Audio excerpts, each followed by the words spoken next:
Thank you all for, taking your double four to be with us today.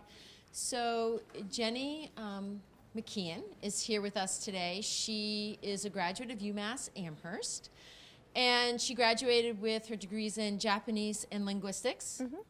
And her job is to translate Japanese manga into English. So I've asked her to come and talk about her craft, talk about how she ended up where she is, and the trials and tribulations of kind of running her own business. Because many of you, I know, have an interest in business, and some of you have an interest in linguistics, and some of you have an interest in art. So Jennie is kind of like the perfect storm for all this. So with no further ado, I'd like to introduce, and we're going to give her a warm Algonquin welcome, right? Jennie McKeon.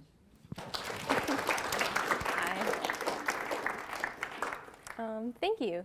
You hear me okay? I have this microphone. So I'm Jennie McKeon. I'm a manga and light novel translator primarily. I also draw comics. This is the illustration I drew for my business card.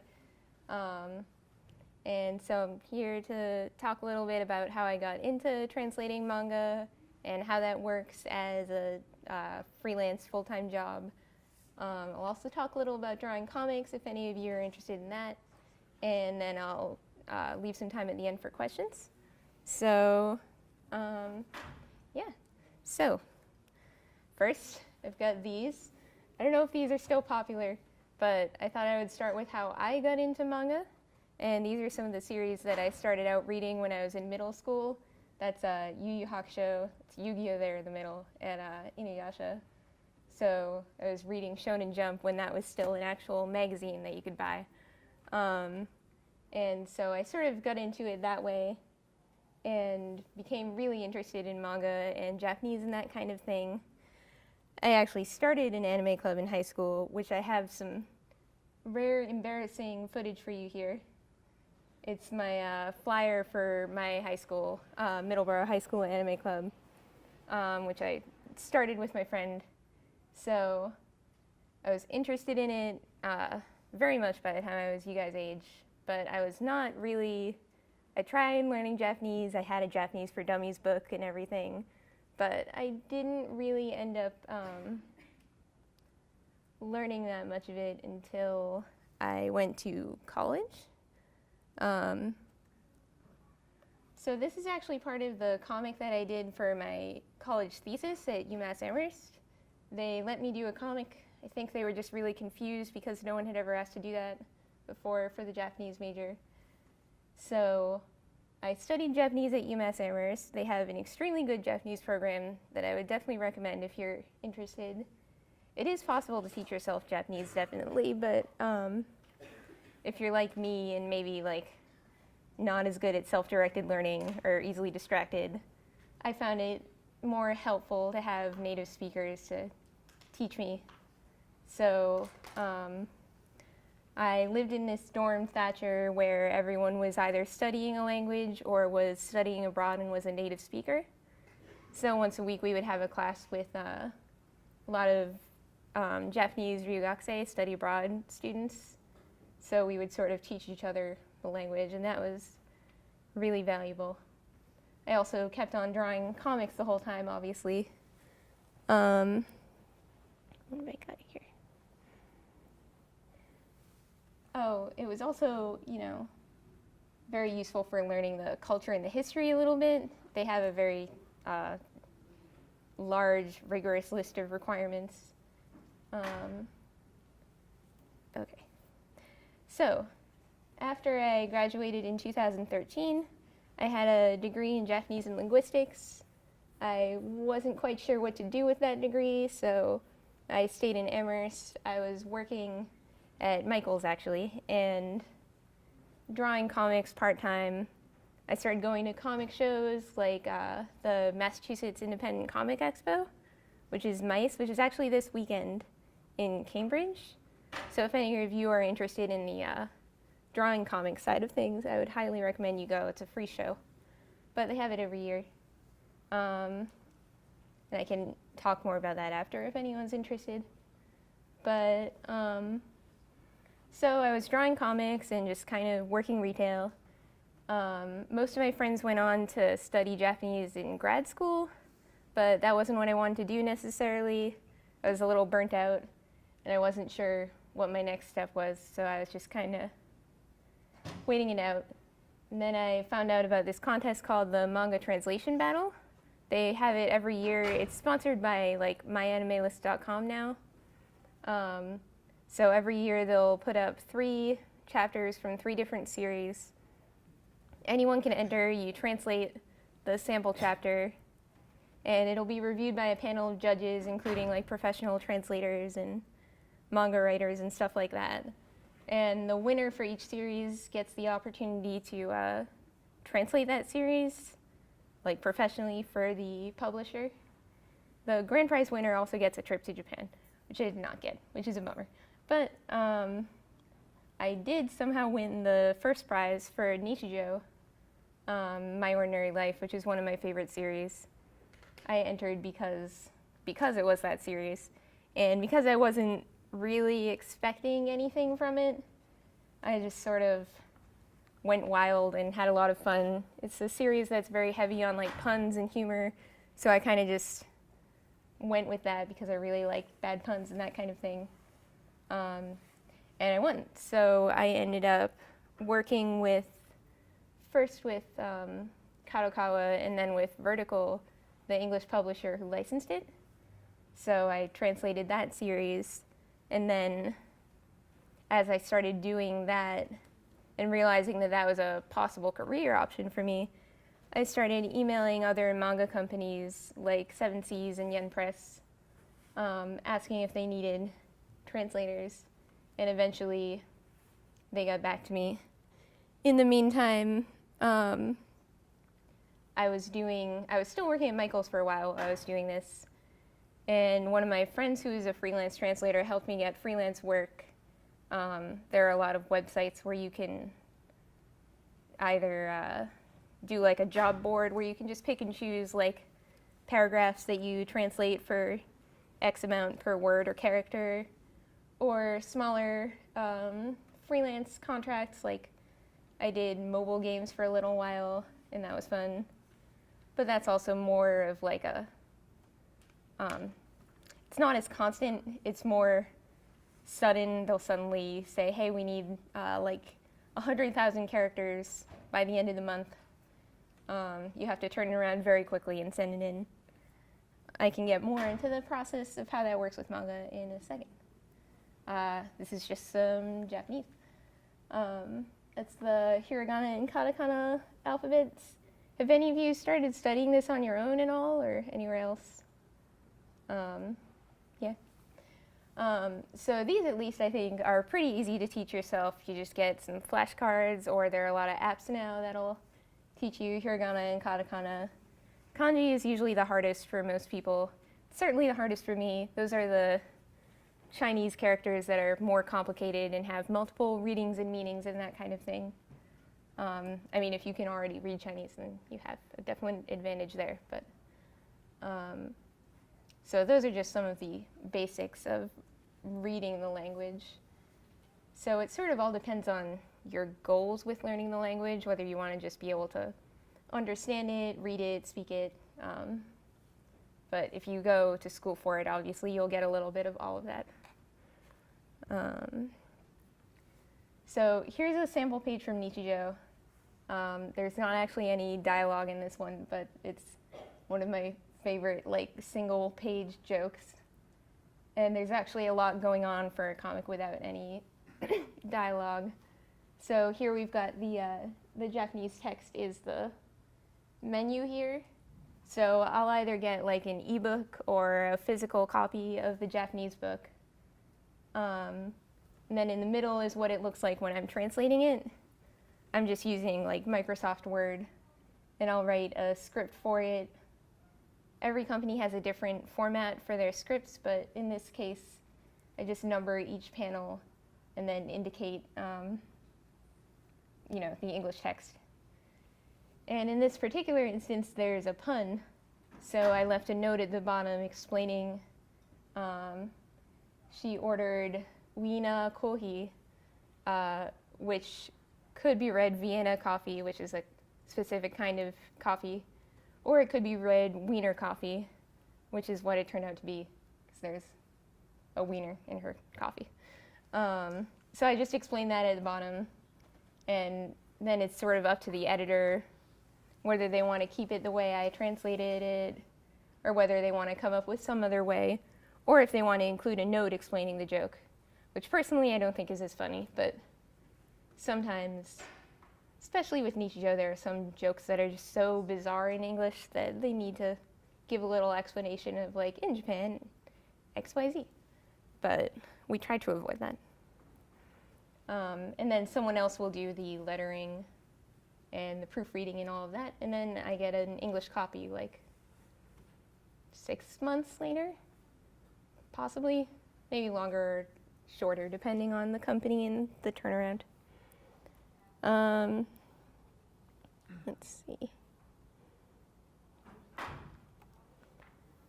So here are just some series that I have translated. There's Nichijou on the left, Miss Kobayashi's Dragon Maid, which had an anime series recently that was really good.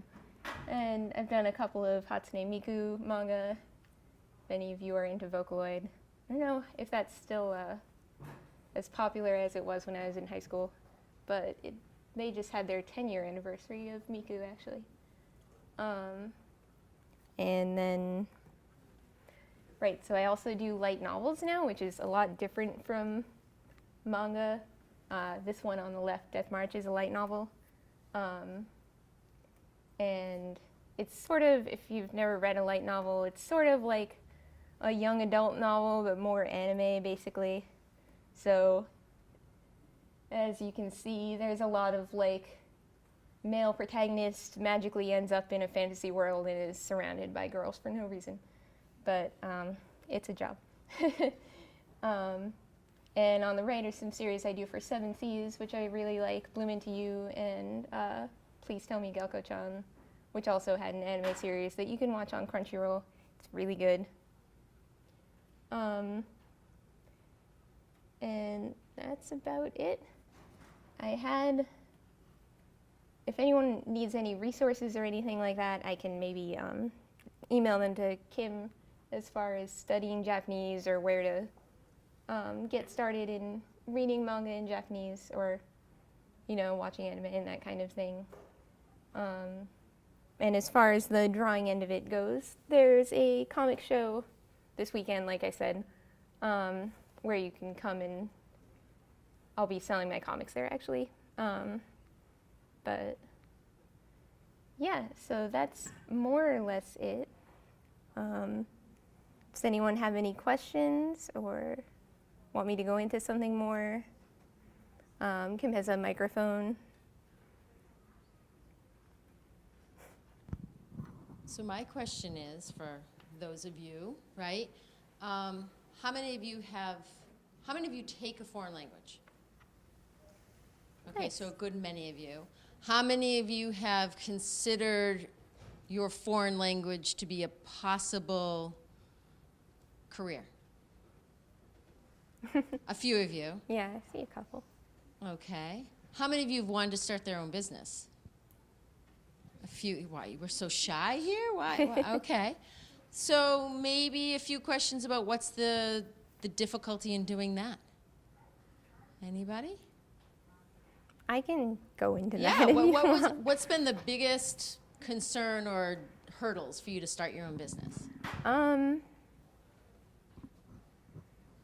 Taxes. I don't know if that's a bit of a boring topic for you guys, but I certainly had to learn a lot about taxes and insurance and that kind of thing.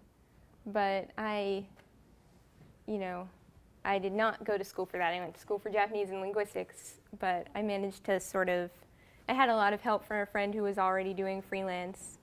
He actually lives in Ireland, but he's a Japanese translator like me. The transition was sort of difficult from doing retail and doing sort of what you want to do on the side to making that your main job. But I tend to think that if I can do it, then most people can do it, because I'm not the most focused person, and I somehow managed, mostly through determination and a bit of luck, but deciding when you can make that transition to being full-time freelance or full-time your own business is a bit difficult, and it kind of just came down to the point when being at my retail job was preventing me from doing work that would be making more money than my, minimum wage art store job. And that was when I quit that and went full-time. And it was a little frightening, but it worked. As far as taxes, I wasn't prepared exactly, but I knew that it was going to be, an issue. So I keep like an Excel document of all of my jobs and when I invoiced them and when I received the payment and how much, obviously. So I at least had saved about 30% of what you make from each paycheck, because it's very different from a normal job. You kind of, the turnaround. So generally I'll get a book, or they'll have me buy an ebook or that kind of thing. I usually have anywhere between, I'd say a month is the average for a single manga volume. Usually I'm doing juggling a couple of things at the same time. So I usually do at least like 2 manga volumes and a light novel a month now. Or I could do 3 or 4 manga. But sometimes I'll have to do it as quickly as a week, which is not fun, but I can do it. And then I send that in, and then usually about a month later I get a check for that. And then months after that, some amount, depending on the publisher, I get a copy of the book, which I brought some that you guys can look at. There's a Japanese copy over there of Bloom Into You, as well as a English copy, and then some English copies of a couple other books that I did. But yeah, so kind of just, I had to very quickly learn how to get organized, and also time management, which is something that I never quite nailed down in high school or even college. I was usually doing assignments the night before they were due and that kind of thing, which don't be like me. But as it turns out, when you're actually getting paid to do it, you're a lot more motivated to do it sooner if your livelihood depends on you getting it in on time. So I've actually got this dorky planner and everything that I use to plan out my work schedule for the week. And I kind of just treat it like a day job and have like work hours, like I'll work, say, 8 to 5 or that kind of thing, with a scheduled lunch break and everything. And I try to avoid taking calls during that time, that kind of thing. So I guess self-discipline is also important for that. But of course, it's also something that I enjoy doing, so it's a lot easier to motivate yourself when your job is like reading comics and basically writing comic scripts, even if it's not for your comics. When we were driving, so there's the cultural part of translation. Mm-hmm. So when you've been translating, what has been kind of the most awkward or difficult things to translate from Japanese to English? So there's a lot of really specific cultural references in Nichijou. I don't know if any of you have ever read or watched it. But it's interesting because every publisher has a different degree of faithfulness to the original text that they want. In translation, the constant debate is faithful versus free translation. Basically, how many liberties do you take to make it more accessible for the English audience versus how close do you stay to the original Japanese? So that's kind of always a struggle because Vertical in particular, the publisher that does Nichijou, prefers to have their translations on the more like accessible side. They don't use the honorifics like san and chan and that kind of thing, which is good because I think it makes it more accessible for people who don't normally read manga and might not know what those are. But because there are so many insanely specific, sometimes even regionally specific games and things that they play in the comic, it was always a challenge to either come up with an equivalent game, like if they're doing rock, paper, scissors, or some strange regional variant, whether to try to sneak an explanation in there or leave a note or that kind of thing.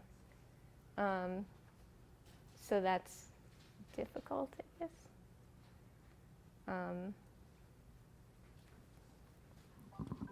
Excuse me. I need that. Have you ever translated things from English to Japanese? We were just talking about that. Not really. I would only do really basic English to Japanese translation. A lot of companies even tend to think that they're interchangeable, but I would say that it's better for a native Japanese speaker with a strong command of English to do English to Japanese. Just like for Japanese to English, you should have an English speaker who knows Japanese. I do speak Japanese, like casually and that kind of thing. I can communicate in Japanese and send emails and stuff, but as far as translating things into Japanese, it tends to be a lot harder than you would think. Did anyone else have any questions? Sorry, just gonna wait for the mic to go around. So what are your plans for growth in the future with your business? How are you going to like employ other people to translate for you? Because from what I'm understanding, you're the one that's doing most of the translating, right? So do you have any plans for the future for you to employ other like associates or employees to translate as well, or would it just be you? I am probably just going to continue working solo. It is something that I've been asked before. And my friend who helped me get into it in the first place has talked about starting a translation agency of our own, wherein we would, communicate with the companies that need translation directly and then, distribute the work to translators, because working with an agency can be very frustrating. So it certainly would be convenient to be your own agency. But in my particular instance, I prefer working on my own and working with a bunch of different companies because I can sort of pick and choose what I take. If there were a logical next step, I would say it would probably be to become a full-time employee at one of those companies and maybe become like an editor or that kind of thing. But most of these companies are based either in New York or LA or that kind of thing, so I would have to move. So, yeah, still kind of figuring out the next step, but I'm not necessarily looking to hire to start having employees, but I do know people who would consider that to be the next step. Okay, thank you. Thank you.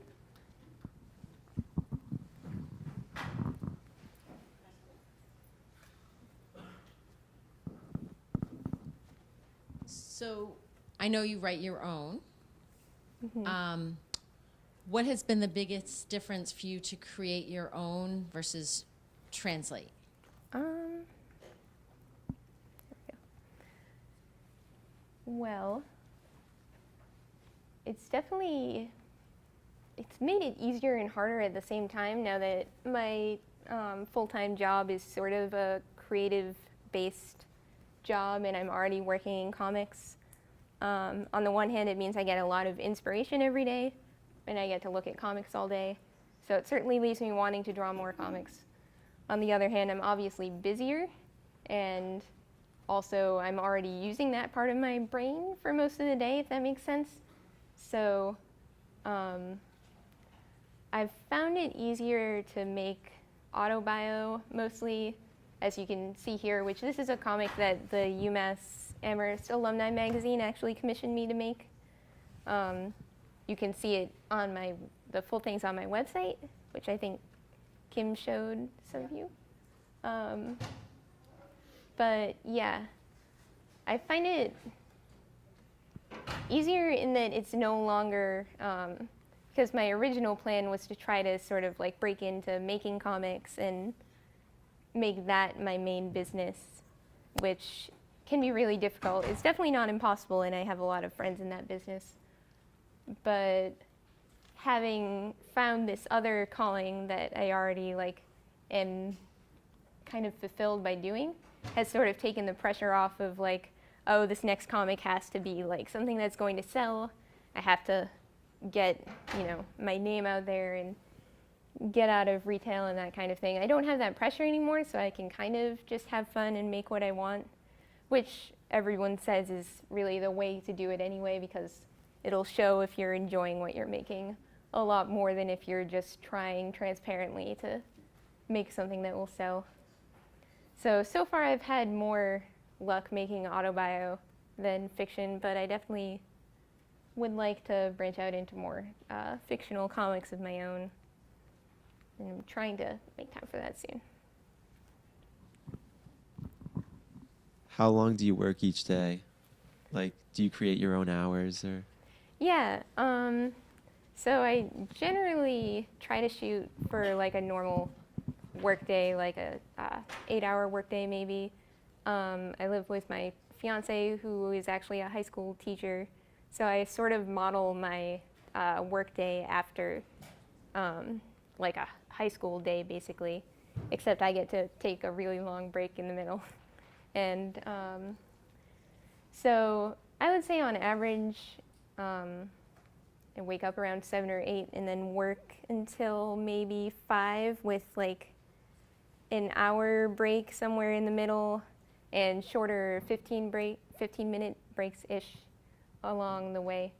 But sometimes it's shorter, like if I have less work, then I might be done at 2 or 3. If I have more work, then I'm either working late until like, I try to set a hard limit at 8 p.m. I don't want to be working after 8 p.m. because I'm like on an old person schedule now, and I don't like staying up that late. Well, obviously I stay up past 8, but I don't like working past 8. I do end up working on the weekends sometimes if I'm trying to catch up. By sometimes I mean often. But usually on the weekends I just work for a couple hours if I have to work at all. I don't do a full work day.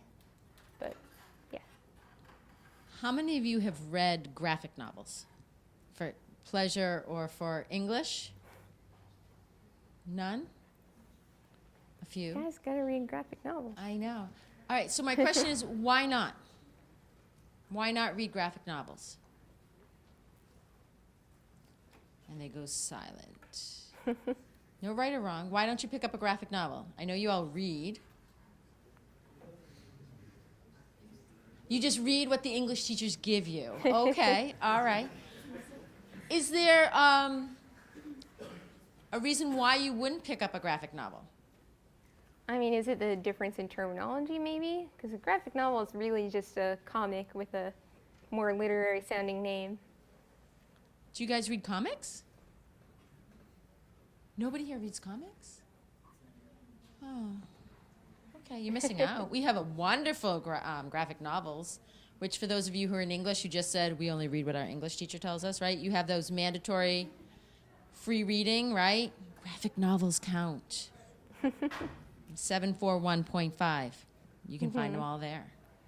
Yeah, I'm going to check out the graphic novel collection after this and maybe make some suggestions. So if you guys check it out soon, there might be more stuff that you might be interested in reading. Yeah. It's really becoming like a very major field. I'm very into like indie comics and that kind of thing, more so than superhero comics.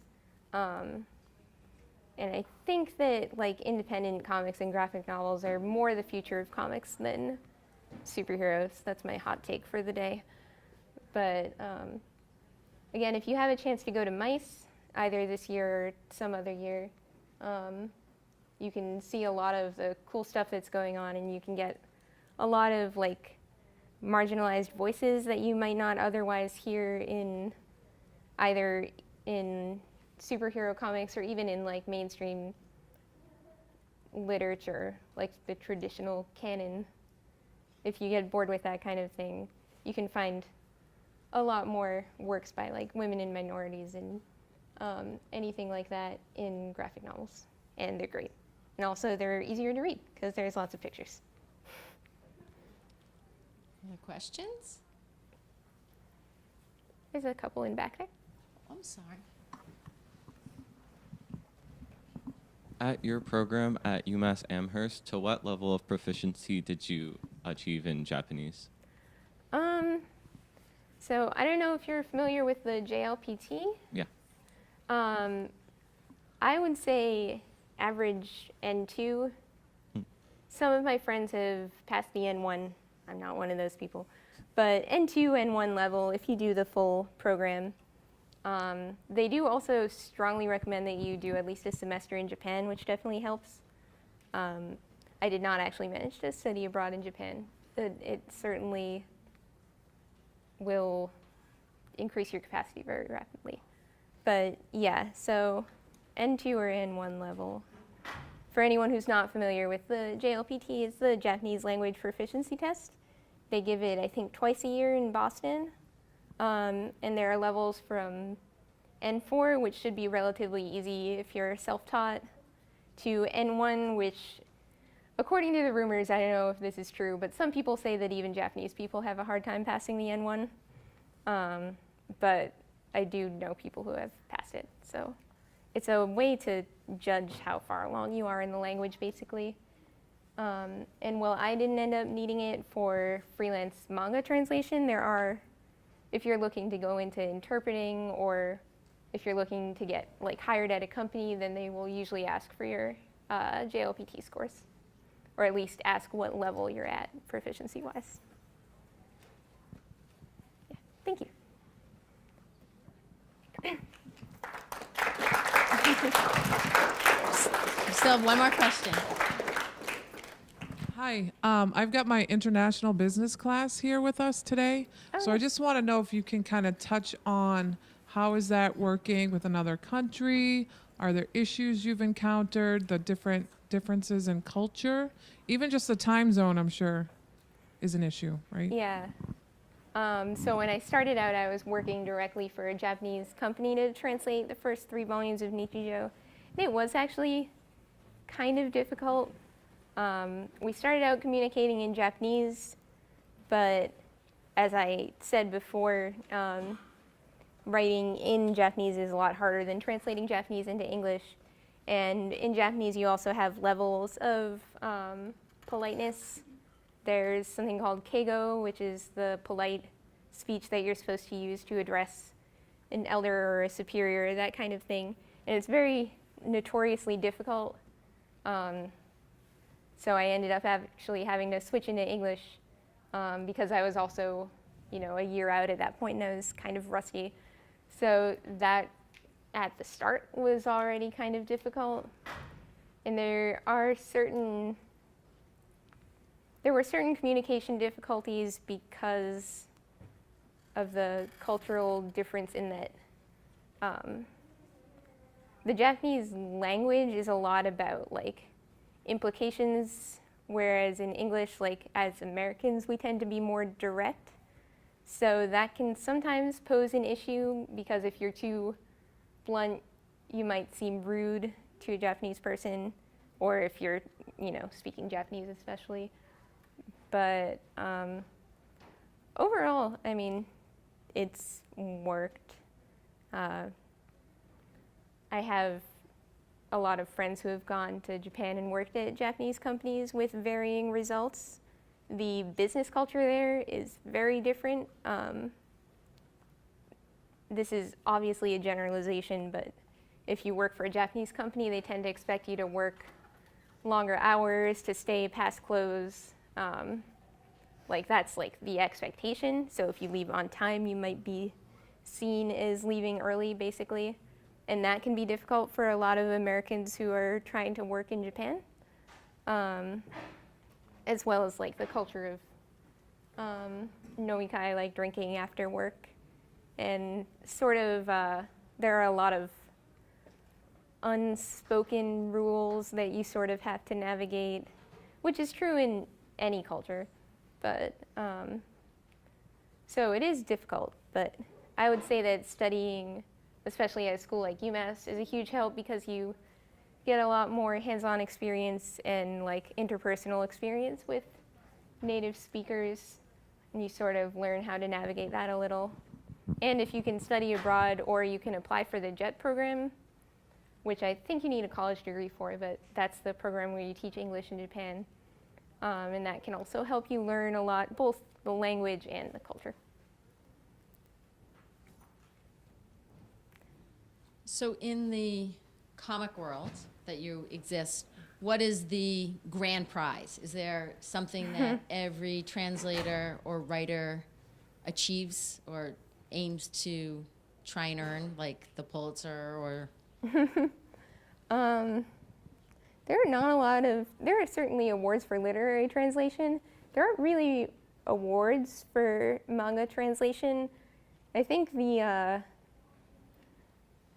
dream is usually either getting to translate the series that you want, which I got to start with a series that I really loved, which is rare. A lot of people will just start out.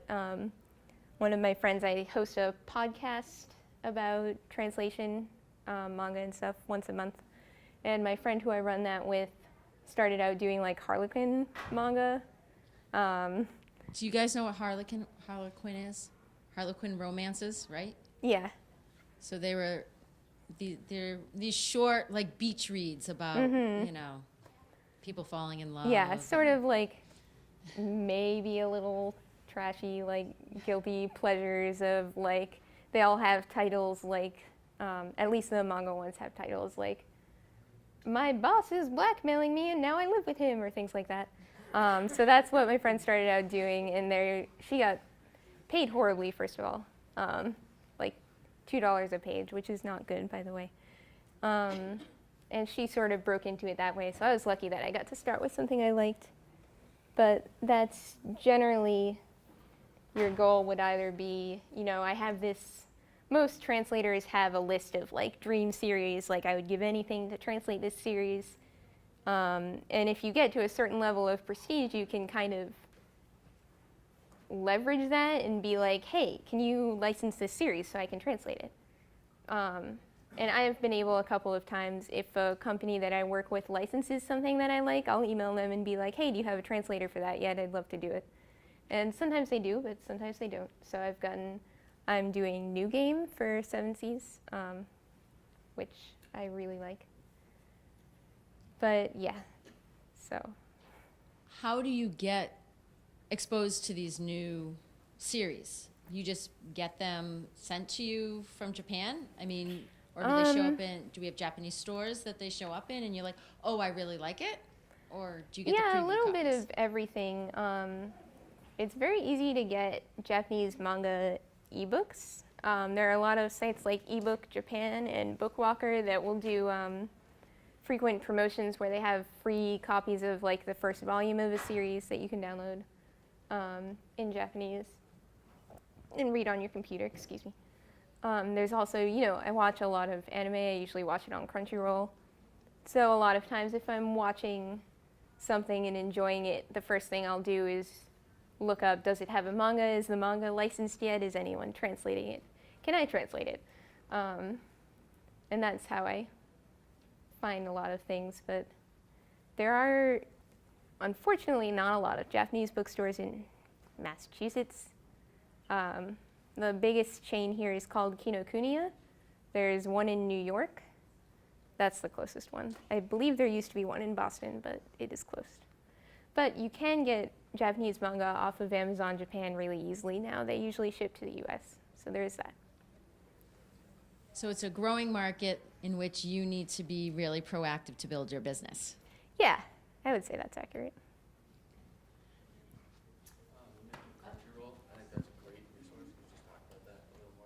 Oh yeah, I love Crunchyroll. if you're not familiar, it's a website that's sort of like Hulu for anime, where they get a lot of series every season, and they release them the same day or the day after as they come out in Japan. It's actually like you can watch it for free with ads, or you can get a subscription for like $8 a month, and you get unlimited access to anime and dramas, and they also have manga on there too, actually. So it's a really cool company because they're all very passionate about the content that they're sharing. Unlike, there's sort of some strife in the anime streaming world right now, where there's other services like Netflix and Amazon are getting into licensing, but they aren't dealing with it the same way. That's a little off topic. Anyway, Crunchyroll is really great, and watching anime and listening to Japanese songs is also a great way to kind of build your vocabulary. So I definitely recommend it. Thank you. Any last questions?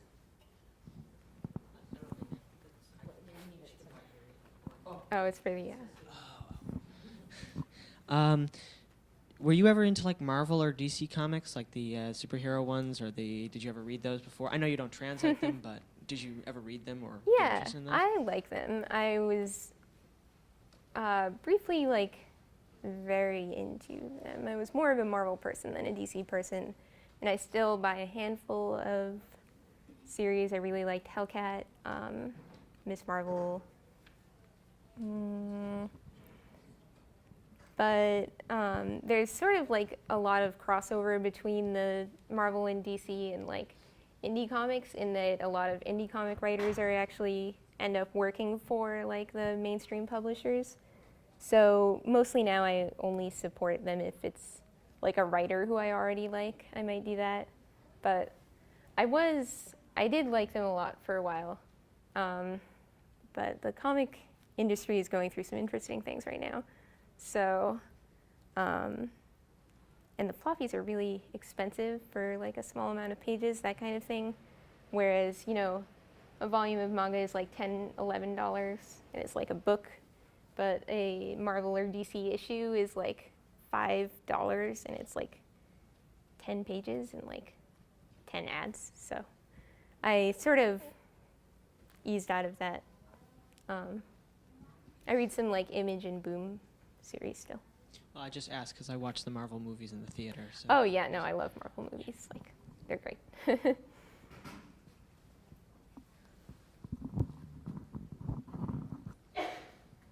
Well, thank you very much. I Yeah, appreciate thank you it. guys.